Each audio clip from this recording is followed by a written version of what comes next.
Now we get to go to the next caller, and this is a call that I've been waiting for a long time.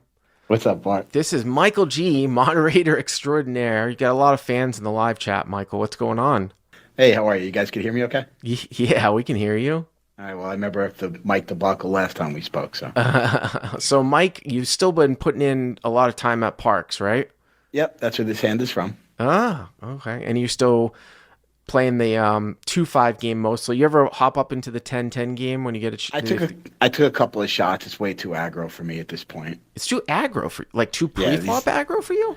all around the game is yeah. If you're not in the right game, it's guys will put you to the test. So, how does it differ from the typical 1K cap game that you play? It's 10-10, usually always 10-10-20. There's always Okay. a straddle. Uh-huh. It's a 3K buy-in, Yep. and it's almost like the leveling wars of '06, '07, where guys will just 3-bet and 4-bet, just try to knock each other off. Well, I mean, that's not a bad thing because if they're not structuring correctly, then that just becomes a spew. You know what I mean? For the most part. I mean, the way that you can counter that is to structure correctly, 3-bet linearly, defend with the right hands, things like that. But I mean, I think I've been clamoring. I know it's going to happen in the next few months. I want to do a Philly meetup, CLP meetup on the East Coast because I know there's a lot of guys over there. So Definitely. I'm sure I'll be able to get a chance to play And in that's the that. goal for 22, 23 to try to get in those streets. So yeah. Okay, cool. All right, so you got a hand for 2-5-1K cap here, right? Yep. All right, so two So five one K cap at the parks. Man, I've written that a lot on this call-in show. I and I know. I think we mean, have I an give you shit, Mike, about choosing a lot of parks hands, but it's probably just coincidence, right? it is coincidence. Although we have a subscriber, Josh, who I've played with, is going to be on the show today too. Who's 10-10 from Park. So Oh, that's right. That's right. Right at the 6 o'clock hour. Okay, so 2-5-1K cap at parks. Yep. okay. Everyone has about 1,100 dollars. So effective stack says 1,100. Okay.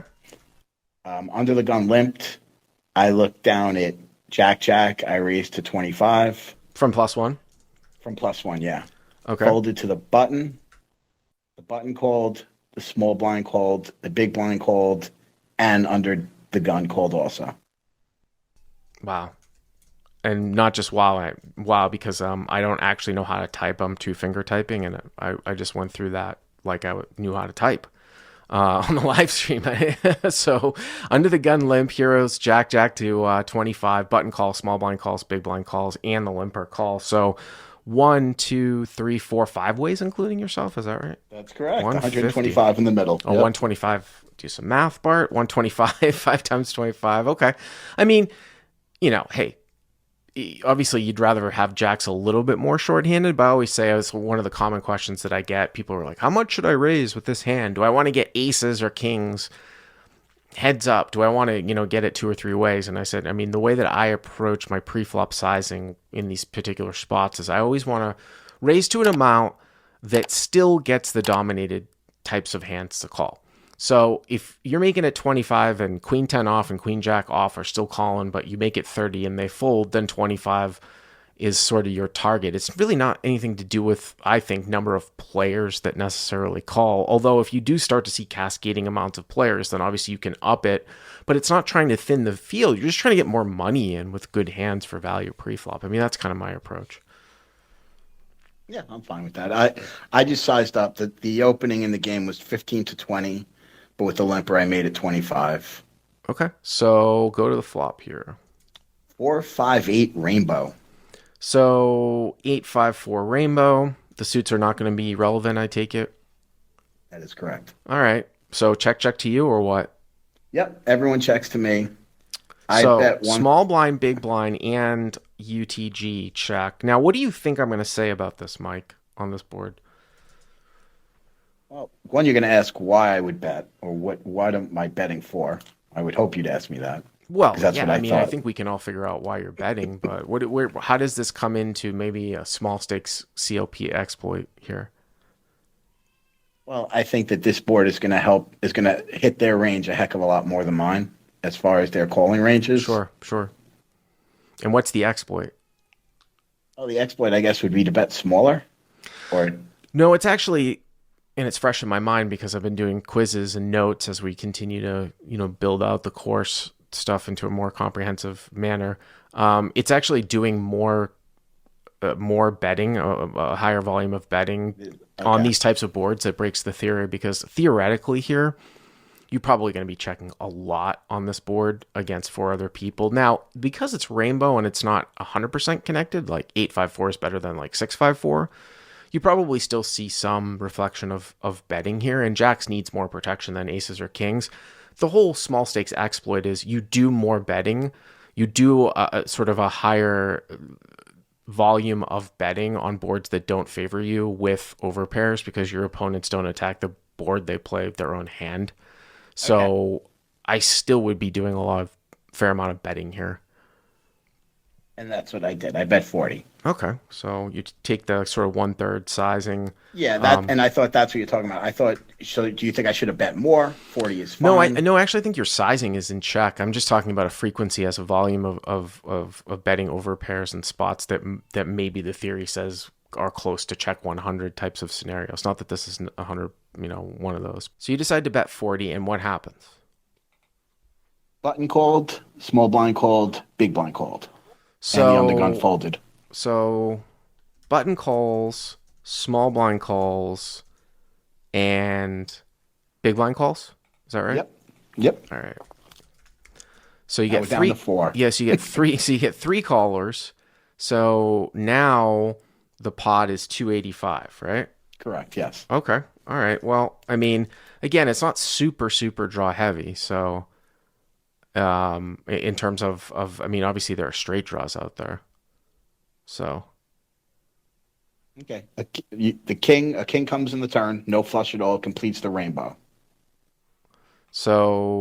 king, offsuit king, and it completes the rainbow. So I'm gonna put eight of clubs, five of spades, four of diamonds, and now the turn here is the king of hearts. Okay. Small blind checked, Mm-hmm. big blind checked. I did not bet. I checked. Oh, interesting. I button bet 75. Small Mm-hmm. blind calls, big blind calls. So small blind calls, big blind calls. So why didn't you bet here, Mike? Because I honestly heard you screaming in my ear. Well, when you bet and someone raises, it's not a good time to bet. And I just felt that what I just did not think that my jacks were any good at this point. You didn't think your Not when this you didn't think your jacks were any good on when this turn card comes? What? How does the king? Or you were just done with it because it went call, call, call on the flop? correct. The king had nothing to do with it. It had nothing to do with the king. It had to do with the call, call, call on the flop. So you were checking any card just because it was too multi-way, basically. That's an excellent question. If someone asked me, what would I do if a jack came? I mean, well, obviously a jack changes things, right? Because you're going to beat two pair and you're going to beat sets and things like that. By the way, too, again, to repeat, the exploit, the small stakes exploit on this particular board for Mike is doing more of a volume of betting on boards that don't favor us with overpairs. In essence, is what the exploit is. Because people just are not necessarily, they're not really playing off of the board. They're playing off of their own hands, right? They're playing off of their own hands. So we want to actually bet a lot more than maybe what the theory would say, pretty much. And that is definitely like something that, kind of has sort of like stood the test of time. Betting more exploit, small state exploit number 4, betting more volume on scary boards that favor flat callers ranges to bet full, exploit number 4. So for you guys that are out here, well, now, so you're saying that you were going to check anyway. So don't you think some of these people would have raised off though at some point with the strong hands on the flop, especially multi-way? The way this game was playing so passive, I and not even passive, more tricky. So I thought that people would wait. I thought that it was definitely, especially if someone had 6-7. Uh huh. Why would they raise? Like why would they raise? You mean if they just flop the stone cold nuts? All right. I mean, it Absolutely. is Yeah. what it is. I mean, I don't necessarily know if I agree with you here. I think I probably would have bet 100 here on the turn. To be Okay. perfectly honest with you, I probably would have bet 100 here on the turn again. I just think the king is good for you. I don't think it really connects. I mean, it's even better than, say, for example, if there was some sort of front door flush draw that came in and somebody might have been able to like run into a king or something like that. I mean, that's just not going to happen in this particular spot, unless someone's got in there with like king six or king seven, like overcalling with a gutter out of the blind, something like that. So you don't really see that. But now that it goes bet 75, call, call, the pot is like over 5-10. 500 and it's It's giving me seven. 6.8 to 1. Yeah, Yeah, it's I'm getting 7 75 to for you to 1. call. I mean, don't you think you've got the best hand here? 1 out of 6 or 7 times. I mean, I think I would call and then see what ends up happening here on the river. I think you have the best hand here 1 out of 7 times that where it's going to get checked through to the river. So what ended up happening? What'd you do? I folded. I Oh folded. no! Yeah, I did. It's okay. Oh no!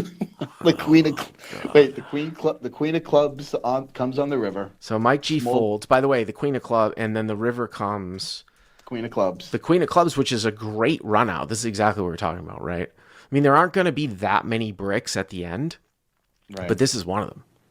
So Having a king is definitely. I mean, having a queen come at the end here is good. so they And got it all in. The small blind checked, the big blind bet, button shoved, big blind called. wait a minute, Big small blind checks. small blind checked, Uh big huh. blind bet. I don't remember what he bet. Uh huh. He bet button shoved. So the button, who's the one that bet the turn, shoves. Right. So this is even bizarre. Like when the queen comes here on the river, taking a look at the hand again, the board is 8-5-4. Turn is the king. Remember, Mike checked the turn, the button bet, and then it went call call call, or it went call call, and then Mike folded. And now the river is a queen. Small blind checks. What does the button get to bet here? Like the queen doesn't change anything, right?